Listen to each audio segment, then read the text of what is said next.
is there a gap between Genesis 1:1 and Genesis 1:2? And so let me explain what's going on here. There's a lot of disagreement on this subject. Many believe that a gap exists between Genesis 1:1 and 1:2. Some believe that there isn't one. What I want to do tonight is I'm going to show you why I believe there is not one. And let me give you an overview of what we're going to do. So for the first section, we'll just cover what the gap theory is. We'll just try to define it. The second session, we'll look at 4 proof texts that are commonly used to support the gap theory. And I'll tell you why I don't think they're convincing. You can make up your own mind. And then in the third section, I'll give you some verses that, in my understanding, prove that the gap theory is false. So let's start just by defining what it is. Now, there are different flavors of the gap theory that have differences between them. I'll try to define what I think is the typical or some of the common elements that gap theorists hold.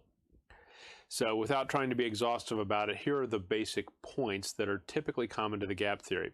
The first is in Genesis 1:1, the heaven and earth referenced in Genesis 1:1 are completely formed and inhabited by angelic beings by the end of Genesis 1:1. So maybe we should have started by reading Genesis 1:1, so let's just do that. In the beginning, God created the heaven and the earth. And what the gap theory says is by the end of Genesis 1:1, right there, the heavens and the earth are fully formed and inhabited by angels by the time you get to the end of Genesis 1, verse 1. Then they say, this is point number 2, there's a gap between Genesis 1:1 and Genesis 1:2 of indeterminate time. Don't know how long it is, but there is a gap of some period of time. Point 3, during the gap, the inhabitants rebel, and there was divine judgment as evidenced by Genesis 1:2 in that the earth was without form and void. So in other words, when you read Genesis 1:2 and the earth was without form and void, that's taken to be an indication of God's judgment upon the earth. And so the inhabitants of the earth, between the end of verse 1 and the start of verse 2, must have rebelled, and therefore that's why the earth was without form and void, because there was judgment imposed upon the earth. And then point number 4, Genesis 1:1 and Genesis 1:2 are not part of the first day. So the first day begins in Genesis 1:3, and God said, "Let there be light," and there was light. Under the gap theory, what most folks will say is that's where the day 1 begins. This information here in verses 1 and 2 is prior to the first day. Now, to state the obvious, if Genesis 1:1 and 1:2 are not part of the first day, if they're before the first day, then Genesis chapter 1 as a whole is longer than 6 days, because there's 6 days mentioned as you go through the rest of the chapter, and this is before day 1, and there's an indeterminate period of time between Genesis 1:1 and Genesis 1:2. Now that's how that's what the key elements, the key precepts of the gap theory. I've tried to summarize those as accurately as I know how. I don't hold to the gap theory. Many dispensationalists do. I just don't happen to be one of them. So that's what the gap theory is. What I now want to do is I want to show you the text, the passages, the verses that are commonly used to support the gap theory. So we'll look at those and we'll try to see whether or not they really do provide support. So get with me, Isaiah chapter 45. Isaiah chapter 45. Isaiah 45 in verse 18. Isaiah 45 verse 18. For thus saith the Lord that created the heavens, God himself that formed the earth and made it. He hath established it. He created it not in vain. He formed it to be inhabited. I am the Lord, and there is none else. The way that people sometimes read Isaiah 45:18 to support the gap theory is along the following lines.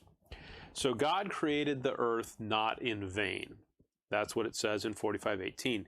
He formed it to be inhabited. Meaning that in Genesis 1:2, when you read about it being without form and void, well, something must have happened to it, because it wasn't created in vain. It was formed to be inhabited, so something happened to cause it to be without form and void. And so they take the phrasing without form and void to be an indication of divine judgment. Now, it seems to me that that's reading something into the text that doesn't have to be there. So look with me, if you would, at verse 18. For thus saith the Lord that created the heavens, God himself that formed the earth and made it. So he formed it and he made it. There was more than just forming it.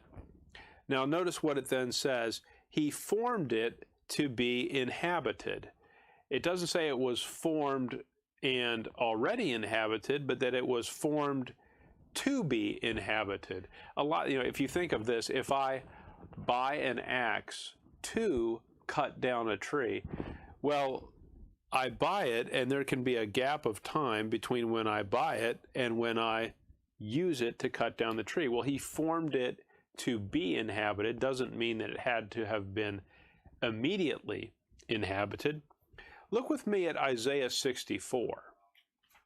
I think Isaiah 64 helps with this.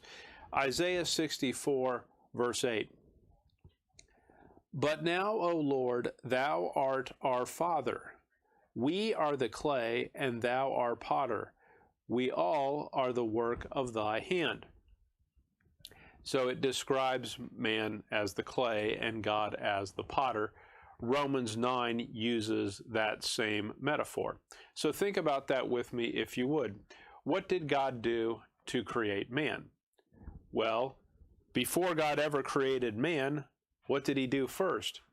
He created clay. He created the dust of the earth. The dust of the earth was created first. It existed for a period of time as dirt, as dust, before it was ever formed into man. So in other words, what God does is he creates the base elements first and then uses them to create the more complex structures that he makes. Now, this is just a fascinating thing, but what would a nutritionist tell you you need to do to be healthy? You need to get your vitamins and minerals. Where are vitamins and minerals located? Well, they come from the earth's crust. They come from dirt. When you think of what vitamins and minerals are, they're found in dirt. Isn't that fascinating? So that which makes us healthy, that which we need to exist in a positive state of health, is vitamins and minerals. Vitamins and minerals are found in the earth's crust, which is what we're made from. It all fits together nicely, doesn't it? So look with me then at Genesis chapter 2. Genesis chapter 2, and we'll look at verse 1. Genesis chapter 2, verse 1. Thus the heavens and the earth were finished, and all the host of them. So what Genesis 2 verse 1 does in summarizing what has happened in Genesis 1 is it describes the earth as finished, meaning that it was completed over a period of time. If you finish a job, if you finish a project, what you're saying is, I've spent some time, there were multiple steps involved in this, and now I am finished. If it happens instantaneously, you normally wouldn't use the word finished. Look with me at Genesis 2 verse 3. And God blessed the seventh day and sanctified it, because that in it he hath rested from all his work which God, notice, created and made. There was a creation part of it, and then there was a making part of it. Just like when we were in Isaiah 45, it talked about formed and made. Genesis 2, verse 7, and the Lord God formed man of the dust of the ground. The dust was there earlier. It was there for a while before God used it to make man. Genesis 2, verse 19, and out of the ground the Lord God formed every beast of the field and every fowl of the air, and brought them unto Adam to see what he would call them.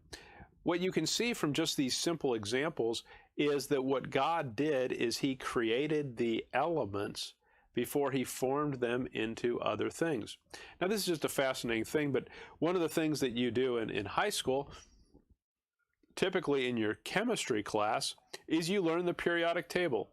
And, truth be told, since I was in high school, there are some new elements. The universe didn't change. New matter wasn't created, but there are new elements that have been identified. Well, God created the elements, the building blocks of the universe, and then after creating them, he formed them into other things. He formed the dust into man, he formed the dust into animals, are just two examples that we see. So Jeremiah chapter 4. So Isaiah 45:18, I don't think it really proves that the gap theory has to be true. Again, what the gap theory is saying is that the earth, the heaven and the earth, had to be fully formed all in Genesis 1:1. It had to be complete all in that single verse. And that's just not the sense of what's going on. God created base elements, and then he formed them into more complicated things. Now look with me at Jeremiah chapter 4. Jeremiah chapter 4. Jeremiah chapter 4 and verse 23. I beheld the earth, and lo, it was without form and void, and the heavens, and they had no light. So the earth here is beheld, it's looked upon, and it's without form and void. Look with me at verse 24. I beheld the mountains, and lo, they trembled, and all the hills moved lightly. I beheld, and lo, there was no man, and all the birds of the heavens were fled. I beheld, and lo, the fruitful place was a wilderness, and all the cities thereof were broken down at the presence of the Lord and by his fierce anger.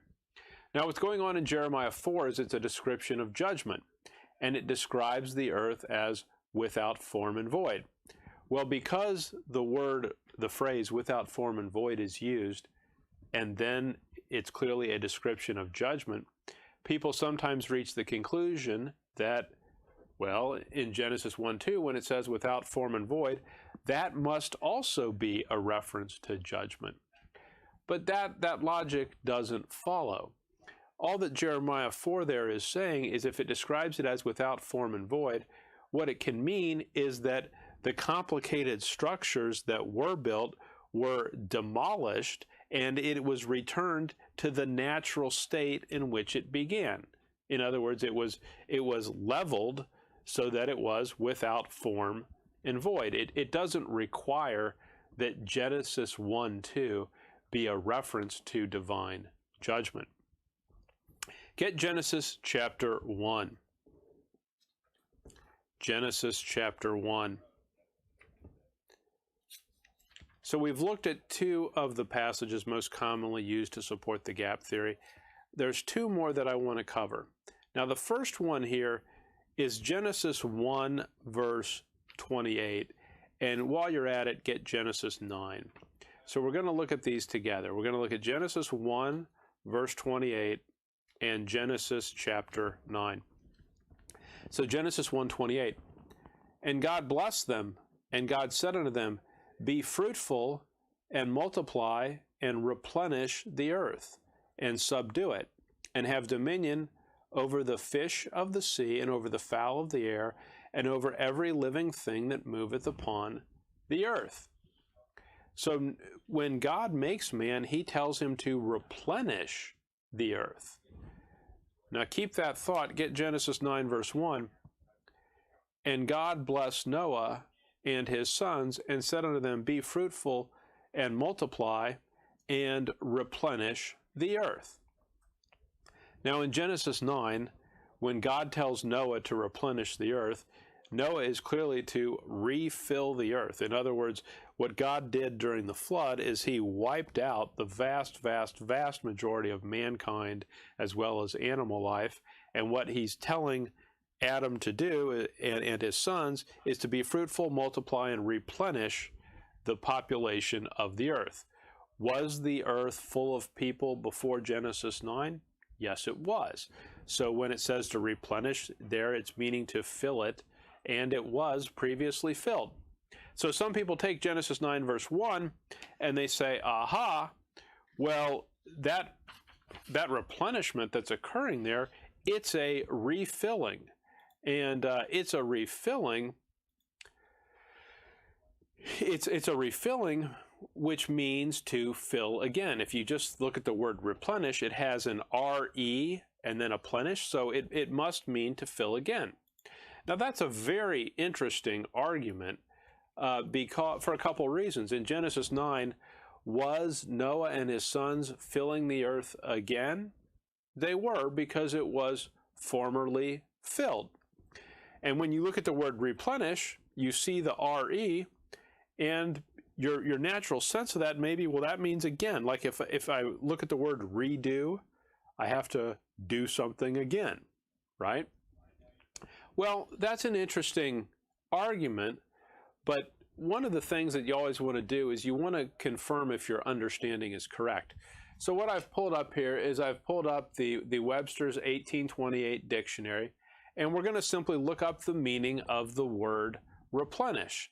And the question that we want to look at is, does the word replenish, does it always require the sense of filling again, or can it be filling for the first time?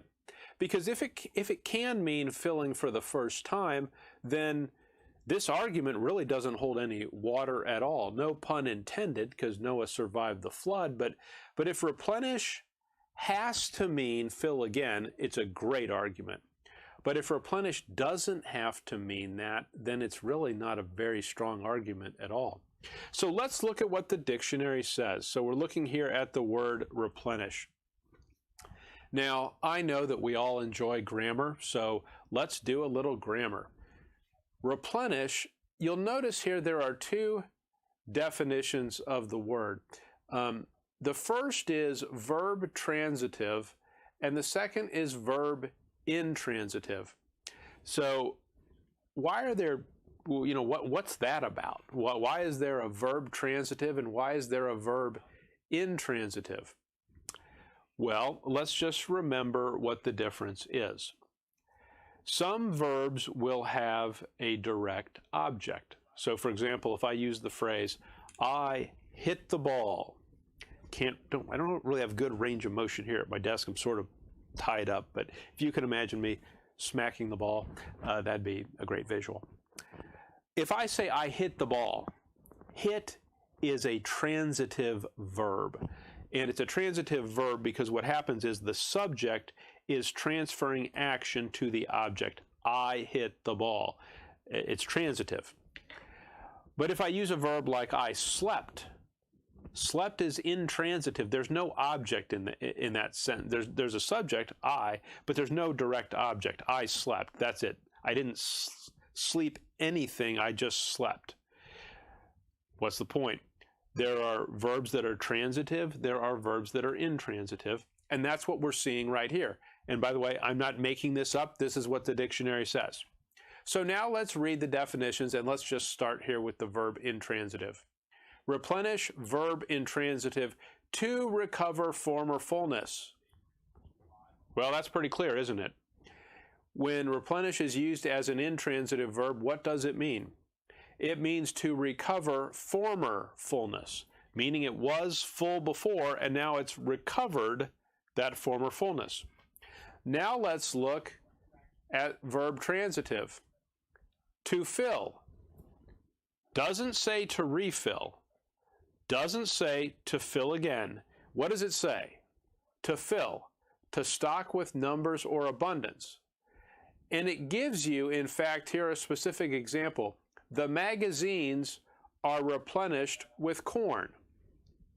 Magazines are a form of storage, right? So if you think of a grain bin or a grain silo or a magazine that is holding corn, when the magazine was originally constructed, did it have corn in it? The answer is no. I mean, think about this. When you're building a grain bin, is the corn already in it and you build the bin around it, or you build the bin empty and then you put corn in it? Well, you know, of course, the answer is you have to build it first, you build it empty, and then you fill it. So the very example that's given here, the magazines are replenished with corn, tells you that that filling can be the filling of something for the first time that was formerly empty. Again, it means to fill. It doesn't say to refill. It doesn't say to fill again. Now, what's fascinating about this, as we keep reading, notice what it says. Multiply and replenish the earth, Genesis 1:28. Wow! Now, someone's going to object and say, well, you're making the dictionary your final authority. No, the dictionary is not my final authority, but I don't ignore it either. I don't ignore things that are objective evidence. So what's going on here is the word replenish in its transitive form means to fill. Now the question you may be wondering is this. In Genesis 1:28, is replenish used as a transitive verb or an intransitive verb? In other words, are we up here or are we down here? So let's read the verse and see what it says. Genesis 1:28.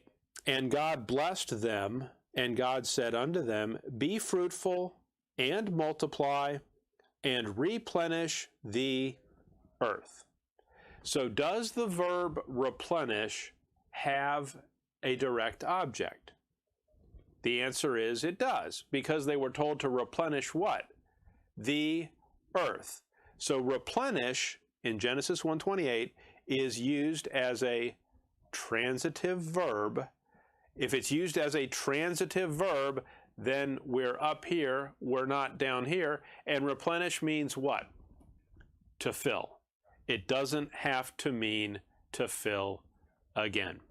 So the argument that because the word replenish is used, it has to mean that the earth was previously filled it's just not, it's not required. It could have been the case. I don't think it was the case, but the meaning of the word does not require that it was formerly filled.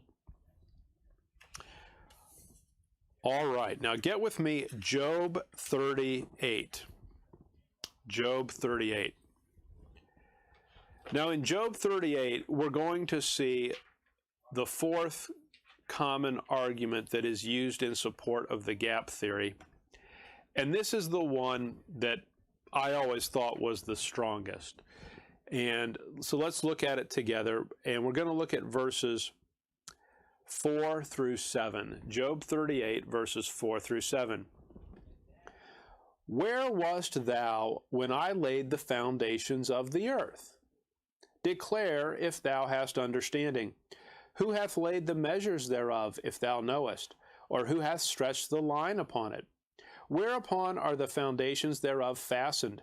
Or who laid the cornerstone thereof? When the morning stars sang together, and all the sons of God shouted for joy. Now that is a very intriguing passage. If you start in verse 4, God's talking about laying the foundations of the earth. And as you follow through the thought, it talks about the morning stars sang together. And so you can look at that and your first reaction might be, well, that's interesting. If the morning stars are there when God's laying the foundation of the earth and they're watching him create the earth, then they have to be created before the earth. Obviously, right? Now, what's interesting, though, about that, it says, where wast thou when I laid the foundations of the earth? Now, people generally take that to mean the foundations of the earth were laid before God created the earth. And I'm going to tell you that I don't think that's the case. The reason why, I'll show you in a minute, but I'll just introduce it by saying this. The critical thing to do with all passages, really all passages, period, but certainly all passages that are difficult to understand or that may be ambiguous, is you want to find a cross-reference that explains what's going on. And when you're thinking of the foundations of the earth, I'm going to suggest to you that the key cross-reference is Proverbs 8:29. So keep Job 38:4, but we're going to go to Proverbs 8:29 because I think this helps. So Proverbs chapter 8,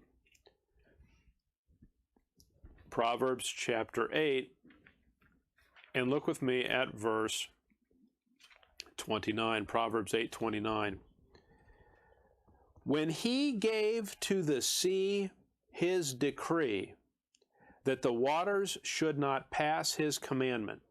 So if you recall, and we'll look at this in a minute, in Genesis 1, God put a boundary and said the waters could go no further. That's what it's describing there when it says, when he gave to the sea his decree, that the waters should not pass his commandment. Notice what it then says, when he appointed the foundations of the earth. Well, that cross-reference just gave us a lot of clarity. The foundations of the earth, God appointing the foundations of the earth, what does that pertain to? It pertains to God giving to the sea his decree that the waters should not pass his commandment. Get with me, Genesis chapter 1. Genesis chapter 1.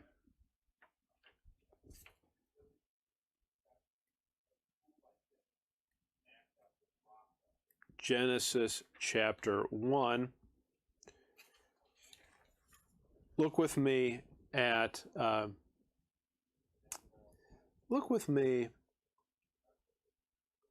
verse 9.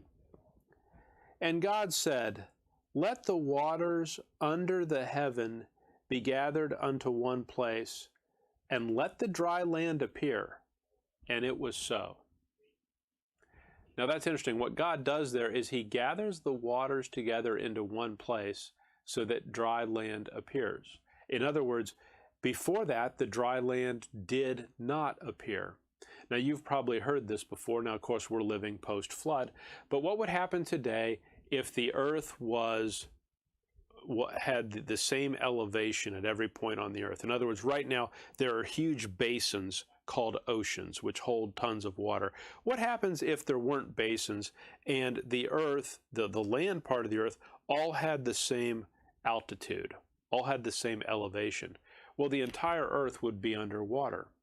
That apparently was the case in Genesis 1 as well when God created the earth. So what God did is he gathered the waters together unto one place and let the dry land appear.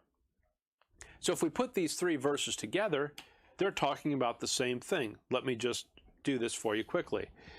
Job 38 verse 4, where wast thou when I laid the foundations of the earth? So God laid the foundations of the earth. Proverbs 8:29, when he gave to the sea his decree that the waters should not pass his commandment, when he appointed the foundations of the earth. The appointing of the foundations of the earth is the same time he gave his decree to the waters that says, stop, you can't go beyond here because I want there to be some dry land. That's what God did. Genesis 1:9 says the same thing.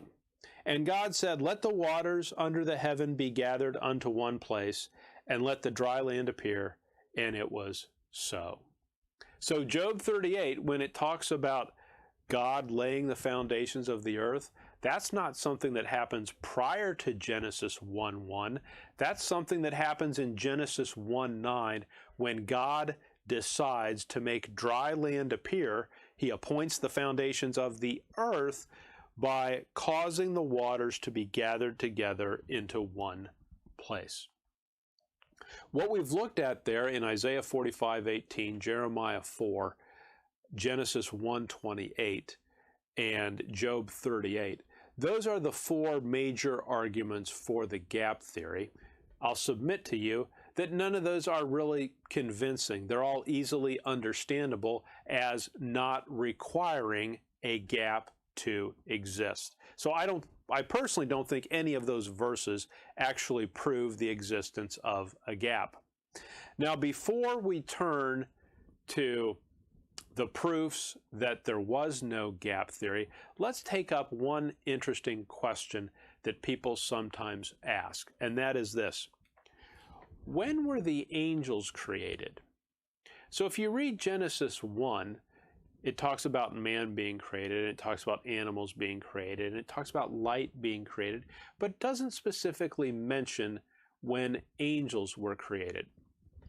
So I'm going to give you something that maybe to think about. So we were in Job 38, verse 7. Let me just read that to you again. So Job chapter 38 and verse 7. Job 38, 7. When the morning stars sang together, and all the sons of God shouted for joy.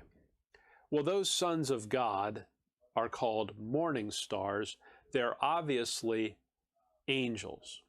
So what we want to notice is this: angels are described as morning stars. Get with me Isaiah 14. Isaiah chapter 14.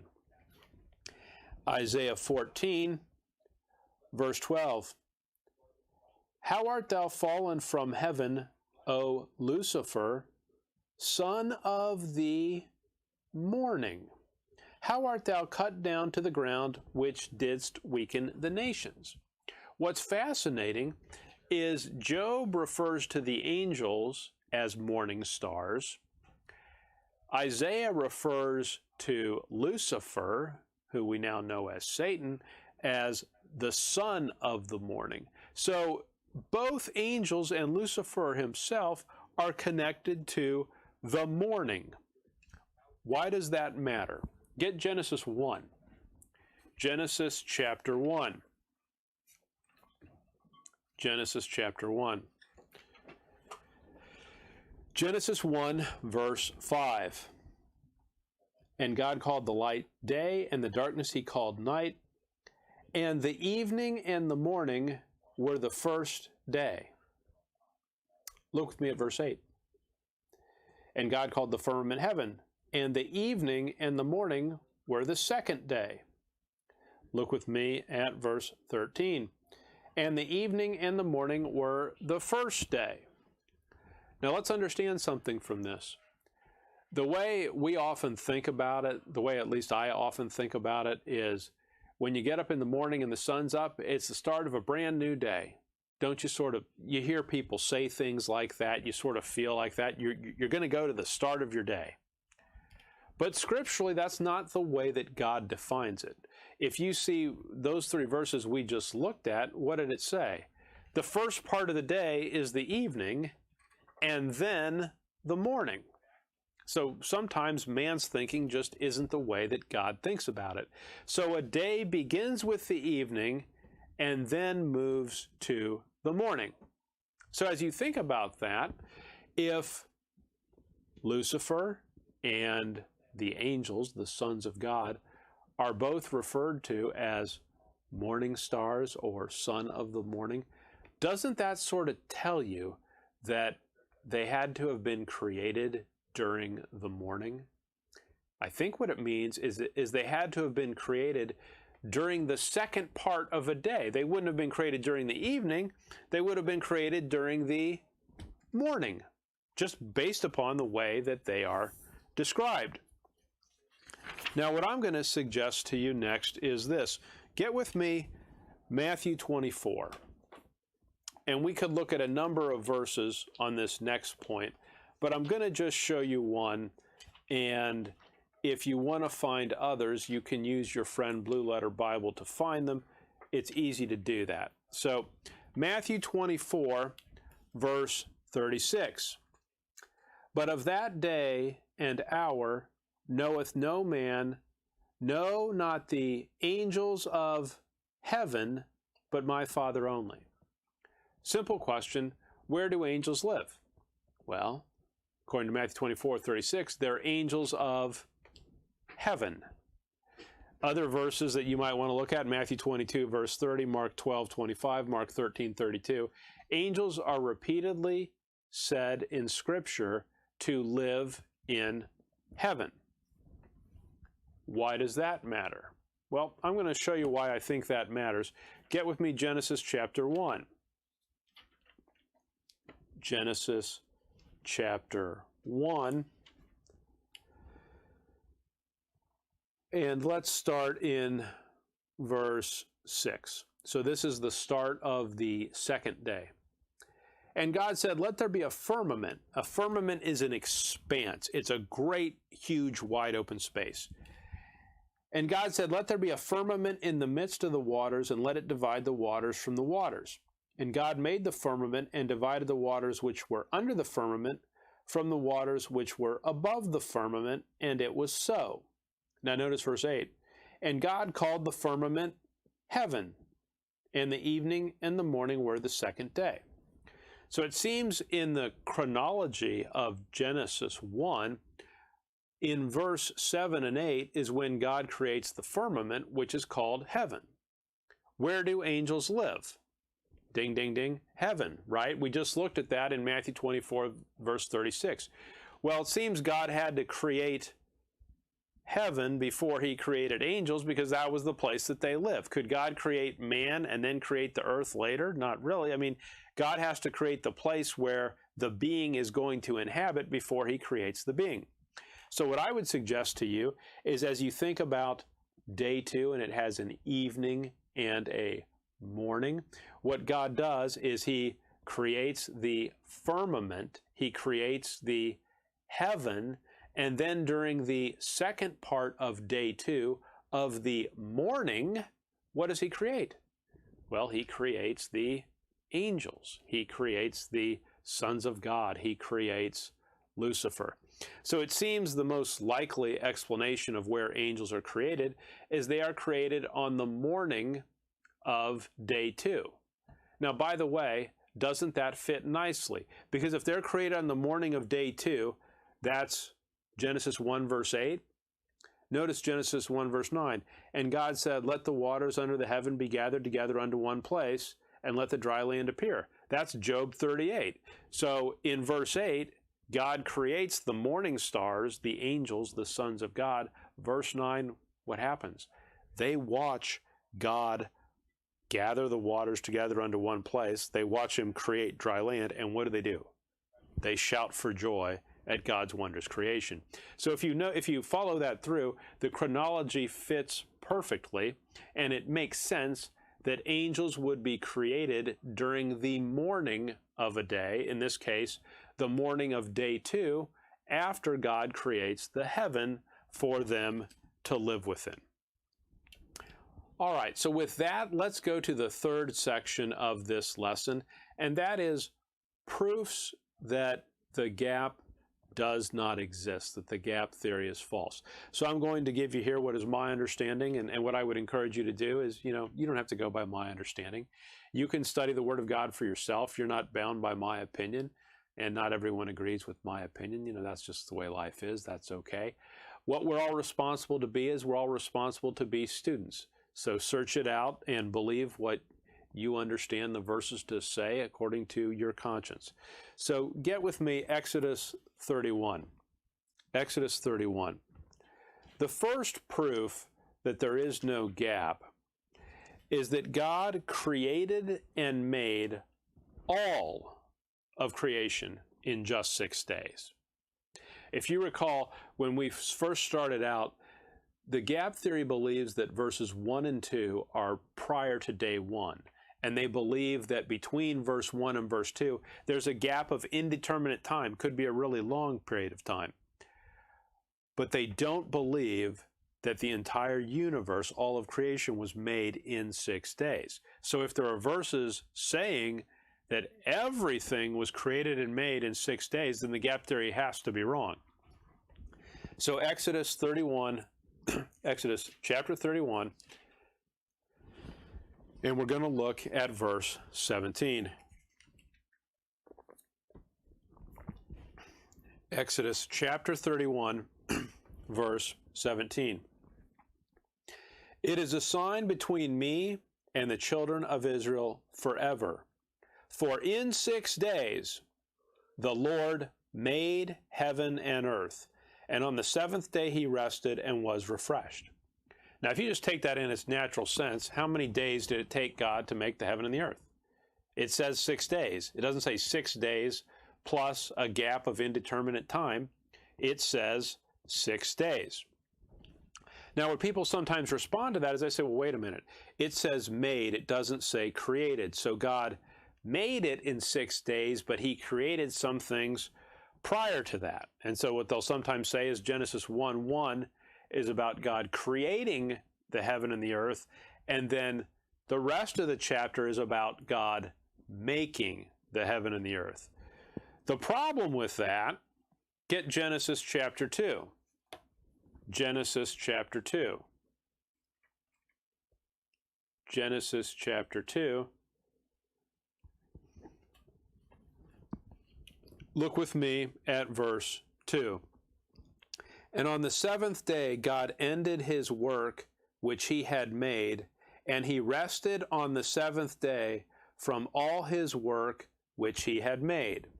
Now notice verse 3. And God blessed the seventh day and sanctified it, because that in it he had rested from all his work which God created and made. See that? So the seventh day was after God had both created and made all of his work. Get Hebrews chapter 4. What I'm suggesting to you is that the natural reading of those verses is God did all of it in 6 days, and that's why he rested on the seventh day. Not that he was tired, but he did that as a sign for Israel that he was subsequently going to refer to. Now notice with me Hebrews chapter 4.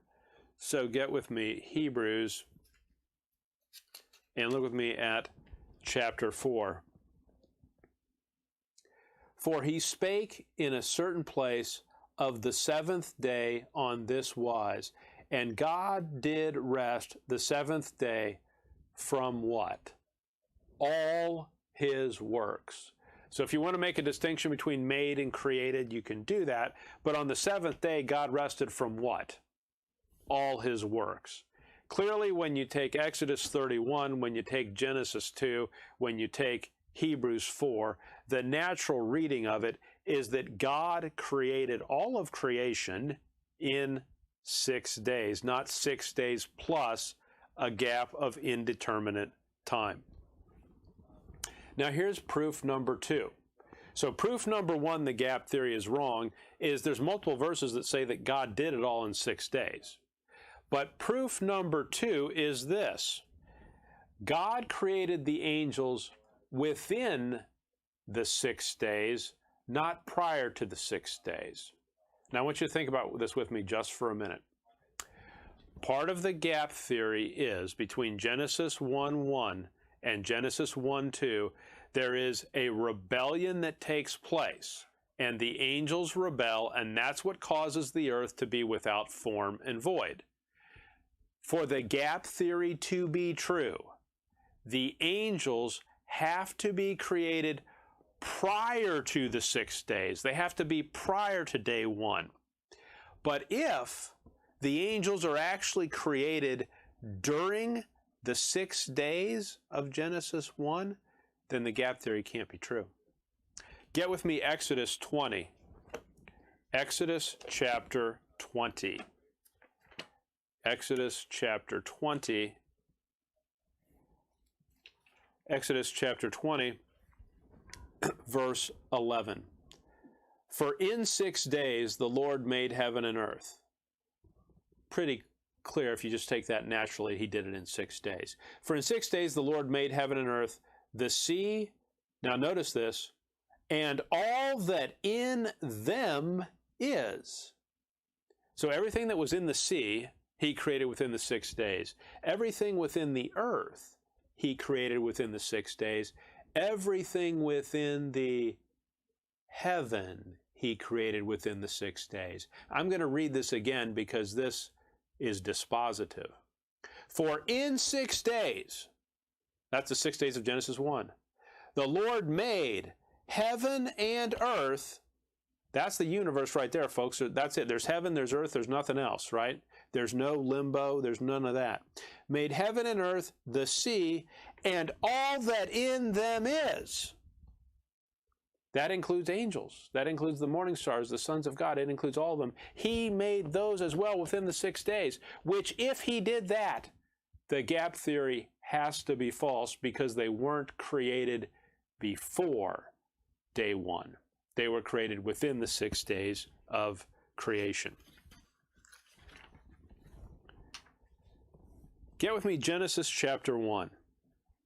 Genesis chapter 1. Here is the third proof that there is no gap. And proof number 3 is this. God says at the end of Genesis 1 that all of creation is very good. Genesis 1 verse 31. And God saw everything that he had made. Well, what's included in everything? The heaven, the earth, the stars, the animals, man, angels. And God saw everything that he had made, and behold, it was very good. I think that is pretty conclusive. Think about the gap theory for a moment. The gap theory is between Genesis 1:1 and Genesis 1:2. God has created the angels, but what happens is there's a satanic rebellion in heaven where Satan rebels. He comes down to the earth and causes a rebellion on the earth, and there is then judgment upon the earth that causes the earth to be without form and void, which the gap theorist takes to mean divine judgment has occurred. So there's sin in the universe because there's been rebellion. There's been divine judgment, and the earth is without form and void because divine judgment has been poured out upon it. So there's literally an active rebellion and insurrection in the universe. Verse 31, and God saw everything that he had made, and behold, it was very good. That's not possible. It's not possible that there is already a satanic rebellion in the universe. God looks at everything that he had made. By the way, Lucifer is a created being, right? Lucifer didn't pre-exist God. God spoke Lucifer into existence. God saw everything that he had made, including Lucifer, and behold, it was very good. That means Lucifer didn't fall before Genesis 1:31. He couldn't have. So what that means then is the gap theory is not correct. So I'll just summarize this then this way. The 3 basic proofs that the gap theory is incorrect is number 1, God created and made all of creation in just 6 days, not 6 days plus some indeterminate period of time.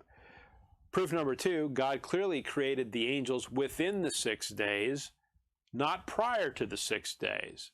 And then proof number 3, at the end of Genesis 1, God looks at everything that he had made and says it is very good.